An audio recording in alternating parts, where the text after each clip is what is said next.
आदिनाथ भगवान की जय। दिवालिकाशी परम प्रभु भगवान की जय। परम पूज्य आचार्य शिक्षा श्री कुंद स्वामी की जय। परम पूज्य गुरुनाम गुरुदेव आचार्य शिक्षा श्री विमल सागर जी महाराज की जय। परम पूज्य गुरुनाम गुरुदेव आचार्य शिक्षा श्री सन्मति सागर जी महाराज की जय। परम पूज्य गुरुदेव कनके विद्वाचार्य प्राचार्य गुरुदेव स्वामी श्री व्यास सागर जी महाराज की जय। अहिंसा मय विश्व धर्म की जय।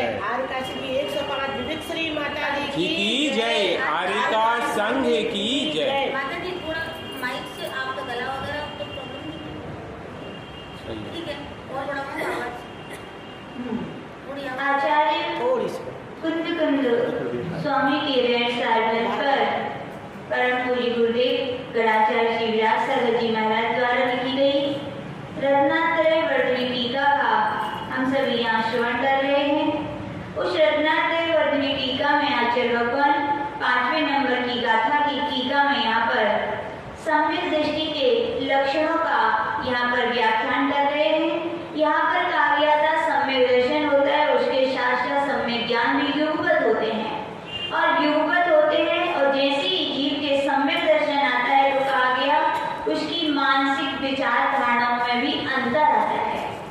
मानसिक विचार धारणाओं में जैसे अंतर आता है तो कहा गया उसकी वाचनिक प्रवृत्ति में भी परिवर्तन आता है और वाचनिक प्रवृत्ति में परिवर्तन आता है तो कहा गया कायिक चेष्टाओं में भी परिवर्तन आता है और सही मायने में कहें श्रेष्ठ मन, श्रेष्ठ वचन और श्रेष्ठ काय की चेष्टाएं एक श्रेष्ठ चारित्र का निर्माण करती है। किसका निर्माण करती है?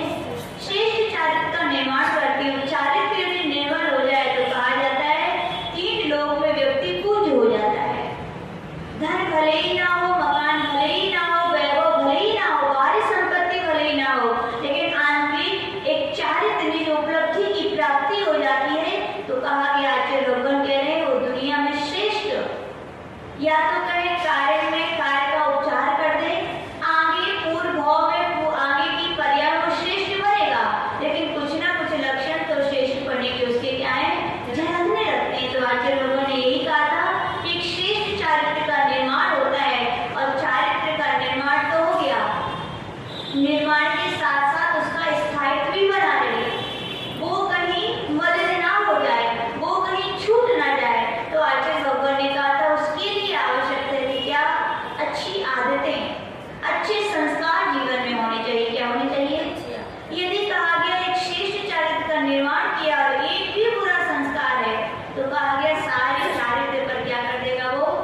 संस्कार बनते हैं। और कहा गया कई का पुण्य ना हो, ऐसे माता पिता ना मिले, लेकिन व्यक्ति का स्वयं का पुण्य हो और अच्छी सत्संगति मिल जाए। क्या मिल जाए? सत्संगति, साधुओं की संगति मिल जाए तो कहा गया तो भी व्यक्ति का क्या हो जाता है, जीवन में बड़ा परिवर्तन आ जाता है। जो माता पिता, जो उनके परिवार के जन दिन दिन भर समझाते थे, कभी बातों से तो कभी दंडों से, लेकिन उनके जीवन में कोई परिवर्तन नहीं आता था। लेकिन जब वे ही बच्चे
यानी कि संस्कार यदि आते हैं तो किससे आते हैं?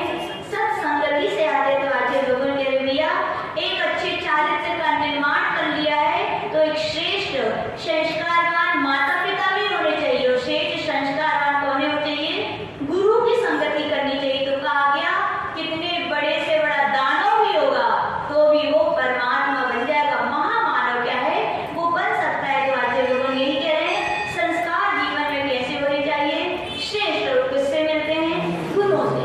देखो आचार्य जी बताते हैं रावण भी था और राम भी थे।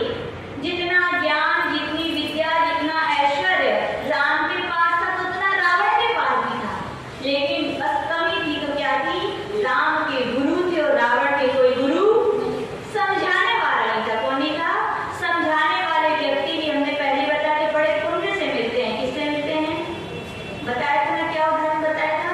जब तत्काल सूत्र का चौथा अध्याय पढ़ा गया, चौथे अध्याय में 4 प्रकार के देव होते हैं। कौन कौन से होते हैं? भवनवासी, बैंकर, ज्योतिष और वैमानिक। नहीं, ज्योतिष और बैंकर, वैमानिक, भवनवासी, बैंकर और ज्योतिषी, ये 4 प्रकार के देव होते हैं। तो वहाँ पे कहा गया 4 प्रकार के देवों में 10-10 प्रकार के विभाग होते हैं। कोई इंद्र होता है, कोई सामान्य होता है, कोई ट्रांसलेट होता है, कोई लोकपाल होता है, कोई पाश। सारे देवों के 10 प्रकार के विभाग वहाँ पर विभाजन किए गए। लेकिन अगले सूत्र में कहा गया क्या?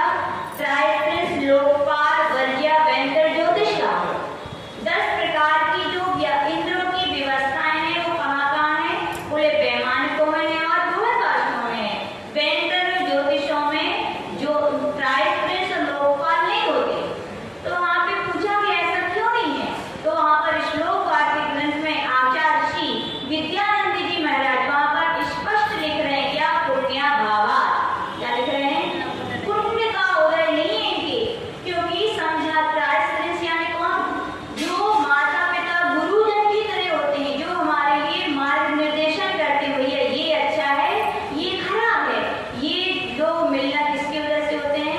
पुण्य की वजह से मिलते हैं कि हमें कोई समझाने वाला मिले। और कहा गया लोकपाल यानी हमारे शरीर की रक्षा कर सके। किससे मिलते हैं?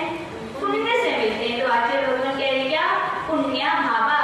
ज्योतिषियों का और बैंकर देवों का इतना पुण्य नहीं है कि उनके लिए त्रासदिक जाति के और लोकपाल जाति के देव मिले, क्योंकि उनकी रक्षा और उनको उपदेश देने का उनका पुण्य नहीं। और अपना क्या है? कितना बड़ा पुण्य है कि अपने लिए ऐसे बचपन से धर्म के संस्कार देने वाले माता पिता मिले। ठीक है, माता पिता की भले ही न सुने, लेकिन पुण्योदय इतना आया, माता पिता के भी संस्कार फालतू नहीं जाते। कई लोग मम्मी पापा क्या सोचते हैं? क्यों कहे, वो सुनते तो हमारी एक नहीं है। नहीं, आप तो कहो। क्या है डॉक्टर का काम? क्या है? इंजेक्शन लगाते रहो। अब असर कितना किसमें पड़े ये उसकी कमी है साथ, लेकिन अपना अपना काम तो अपने लिए करते रहना चाहिए। और वे माता पिता के संस्कार उस समय भले ही काम ना है, उस समय भले ही बच्चे ना सुने, लेकिन उनका जीवन जब जैसे ऊंचाइयों की ओर उठता है तो उनकी भी बात में याद आती है कि आज हम उठे हैं तो किसने उठे हैं? मम्मी पापा के कारण उठे हैं। उन्होंने भले ही हमें डांट फटकारा कुछ भी किया, लेकिन आज संस्कार काम में आ रहे तो किनकी आ रहे हैं? उनकी आ रहे हैं। वे यदि हमें साधुओं के पास जाने की प्रेरणा नहीं देते, वे यदि नहीं कहते कि जाओ बेटा, वे जबरदस्ती नहीं भेजते तो हम क्या इतने बड़े ऊंचे बन पाते? तो आचार्य भगवान कह रहे हैं संस्कार आते तो किससे आते हैं? सुसंस्कारवान व्यक्तियों की संगति करने से क्या संस्कार आते हैं। वे संगति यदि कुसंगतिवान व्यक्ति मिल जाए तो सारे चारित्र पर भी क्या पानी फिर जाता है।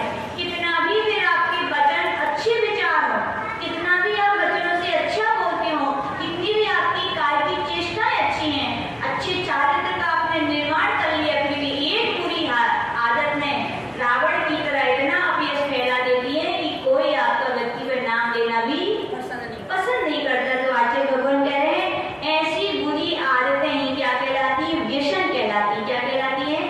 व्यसन, जो हमारे लिए कल हमने बताया था शौक से मौत की ओर ले जाती है। व्यसन क्या है? शौक। पहले व्यसन शौक भी तो करते हैं। किसी को बीड़ी पीते देखा, देख तो लो कैसा लगा, देखे में कहा जा रहे हैं छिप छिप के। तम्बाकू किसी को खाते देखा, बच्चे देखते पापा पुड़िया खोलते और बड़े एक्शन से खाते हैं।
तम्बाकू की केवल स्मेल का। बोले आई कहाँ से तम्बाकू उसके पास?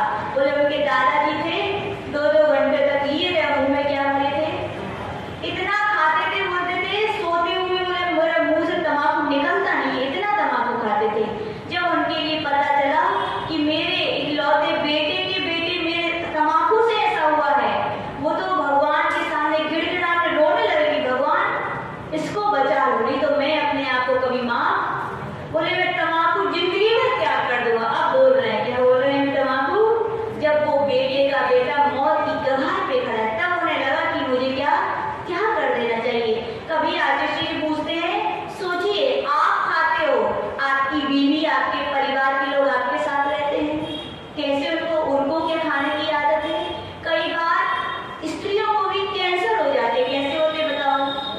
इसी के संगति से बच्चे नहीं खाते, लेकिन बच्चों को भी छोटी सी अवस्था में कैंसर क्यों हो जाते हैं? क्योंकि वैसा खाने वाले व्यक्ति उनके साथ रहते, उसका क्या पड़ता है, इफेक्ट पड़ता है। तो उस दिन आशीष ने सबको ये नियम दिलाया था, भैया अपने लिए अपनी चिंता ना करो, कम से कम परिवार वालों की तो चिंता करो। और आशीष जी का आशीर्वाद का प्रभाव था कि वो छोटा सा बच्चा, पुण्य था उसका, क्या कहें, पुण्य था, उसका इन्फेक्शन डॉक्टर ने दूर कर दिया। उन्होंने वो राजनेता थे, उन्होंने खुद सुनाया। तब से बोले मैं जिस सभा में जाता हूँ, बोले हर सभा में सबको नियम दिलवाता हूँ, बोले कि भैया तम्बाकू नहीं खाओ। तो आचार्य भगवान यही कह रहे हैं, तम्बाकू यानी एक विषण जरूर नहीं है तम्बाकू खाना, बीड़ी पीना, सिगरेट पीना, चाय पीने का भी विषण हो सकता है। लोग व्रत कर लेते हो उपवास, लेकिन बस क्या चाहिए, बोले चाय मिल जाए। बोले बताओ इतनी बड़ी आदत बन गई तुम्हारी, खाना पीना सब छोड़ सकते, चाय नहीं छोड़ सकते। तो आचार्य भगवान कह रहे जो भी काम, जो भी क्रियाएं हमारे धर्म मार्ग से रोकने वाली हैं, वे सब क्या है, व्यसन है। किसी को सुबह देर तक सोने की आदत है तो क्या है, व्यसन ही तो है। किसी को देर तक जगने की आदत है तो क्या है, व्यसन है। कि आप जिस कीमती बहुमूल्य दुर्लभ धर्म मिला है, दुर्लभ धर्म की क्रियाएं मिली है, उनको तुम केवल अपने थोड़े से विदुर विष्णु के कारण छोड़ नहीं पा रहे हो। कि हमें लेट से सोने की आदत है, लेट तक जगने की आदत है, तो क्या ये सब नियम से याद रखना, ये सब क्या है, व्यसन है। और आचार्य भगवान ने यहाँ पर कहा था ये व्यसन एक व्यक्ति के अंदर जो बुराई है वो सब व्यसन है, लेकिन मुख्यतः कितने व्यसन होते हैं, 7 होते हैं। तो आचार्य भगवान ने यहाँ पर कहा था पहला व्यसन था जुआ खेलना। जुआ खेलना यानी क्या, लोग यही बोलते हैं बस, क्या जुआ यानी क्या, याद रखना जुआ का मतलब केवल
ये सब क्या चीजें होती हैं, इसलिए उनको क्या कहा गया, मांस कहा गया। कई लोग बोलते हैं कि माता जी पका लो, अरे भैया मांस तो क्या है, मांस है। कहा गया मांस क्यों अशुद्ध है, बोले शरीर का एक एक अवयव क्या है, शरीर का कोई भी अवयव हो, कहा गया उसी जाति के उसमें पंचेंद्रिय यदि जीव का वो चमड़ा है या मांस है या रक्त है, उसमें उसी जाति के पंचेंद्रिय जीव प्रति क्षण उत्पन्न होते हो मरते हैं। क्या चमड़ा पर क्यों नहीं पहनते, किसी भी गाय का चमड़ा पर इसलिए नहीं पहनते, उसका यही रीजन है क्या है कि उस गाय के चमड़े में प्रति समय उस गाय के ही जाति के पंचेंद्रिय जाति के और गाय के ही आकार के सम्मोचन जीव असंख्यात प्रतिक्षण उत्पन्न हो रहे हैं, प्रतिक्षण क्या है, मर रहे हैं। इसीलिए पर चमड़ा नहीं छूते तो मांस के लो, चाहे किसी का रक्त हो चाहे कुछ भी हो, कोई भी अवयव हो, तो कहा गया वो क्या मांस संज्ञा। मांस खाने में कौन प्रसिद्ध हुआ, कौन प्रसिद्ध हुआ, बक राजा। कौन हुआ, कहानी सुनी होगी कि नहीं, एक बक राजा था, राजकुमार था, पहले तो क्या था, राजकुमार था। उसके पिता ने, राजा ने अष्टालिका पर में घोषणा करवा दी थी कि कोई भी इन दिनों में मांस का सेवन नहीं करेंगे, जीवों की हिंसा नहीं करेंगे, लेकिन पुत्र ही मांस का लोलुपी था। कौन था, पुत्र ही। तो जैसे तैसे क्या हुआ, उसने मांस को खाने के लिए अपने रसोइये के लिए कहा। किसके लिए कहा, रसोइये के लिए कि मांस तुम्हें लानी पड़ेगा। तो रसोइये ने क्या किया कि जीव की हिंसा करने का तो यहाँ पर बंदिश है, तो उसने क्या किया, एक तुरंत के मरे हुए बच्चे का जो शरीर था शमशान में दफनाया गया था, उस दफनाए हुए शरीर को क्या उखाड़ लिया और उसी का क्या करके उसके लिए खिला दिया। तो अष्टांगिका भी समाप्त हो गई, लेकिन उसकी आदत, वो रसोइये से बोले तुम्हें अब जब भी मांस लाना है तो ऐसा ही मांस लाना है, उसके अलावा नहीं तो तुम्हारे जानों की खैर नहीं है। तो रसोइया क्या करता था, प्रतिदिन एक एक बच्चे को पकड़ता था, उसके लिए उसका भोजन कराता था कि पाप तो पाप है, कभी छिपता नहीं है, उजागर होती रहता है।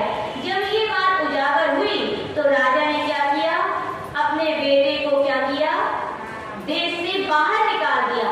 लेकिन उसके खाने की क्या पड़ गई थी, आदत पड़ गई थी। और जिसने पांडव पुराण पढ़ा हो तो वहाँ पे कहा जाता था कि वो जंगल के बाहर रहने लगा था एक गुफा में, लेकिन वो क्या करता था, इतना भयानक, इतना खूंखार बन गया था कि कोई उसको जीत नहीं पा रहा था। और वहाँ पर उससे बचने के लिए राजा ने नियम बना दिया था कि क्या, कि अब तो ये उसके लिए बहुत सारा भोजन और एक एक परिवार का एक एक व्यक्ति रोज क्या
नहीं खाते, क्या नहीं खाते?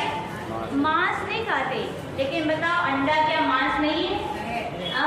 क्या जीवों के शरीर से अवयवों से निकली हुई कोई भी पदार्थ यदि खाद्य सामग्री में डल रहा है और अपन उसका सेवन करें तो मांस नहीं है? क्या है? आज देखिए फैशन है, क्या है? पिज्जा, क्या है? स्पष्ट लिख रहे हैं उसके पेपर पर कि इसमें शुगर की चर्बी है, फिर भी ना हम मना कर पा रहे अपने बच्चों को कि बेटा मत खाओ, और बेटा कहते मम्मी चलता नहीं है, मम्मी कहती बहुत अच्छा बेटा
नहीं तो ठीक है, वो जाएंगे तो आप भी जाइए संगे।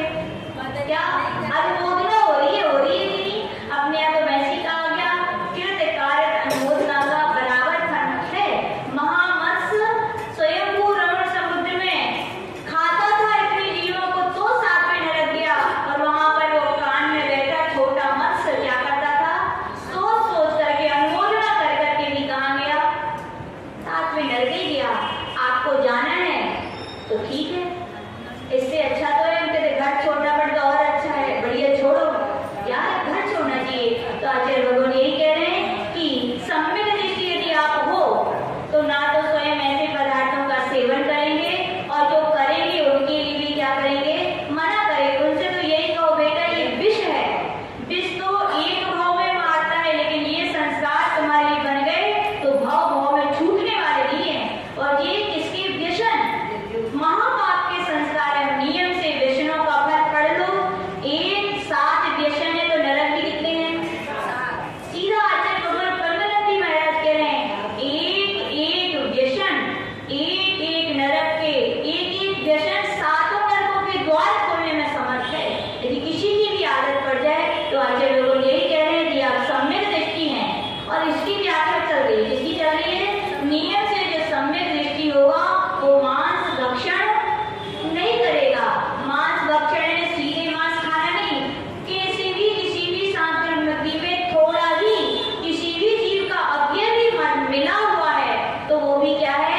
मांसी संज्ञा, उसका जो सेवन करेंगे नियम से। वे पहली बात तो सम्यक दृष्टि नहीं है, और सम्यक दृष्टि नहीं है, जीवों का हनन कर रहे हो, करवा रहे हो, अनुमोदना कर रहे हो, तो नियम से क्या ये नरक के द्वार कहेंगे। तो आचार्य लोग यही कह रहे हैं कि यहाँ पर अपने लिए किसी भी प्रकार से मांस का भक्षण करना श्रेष्ठ नहीं है।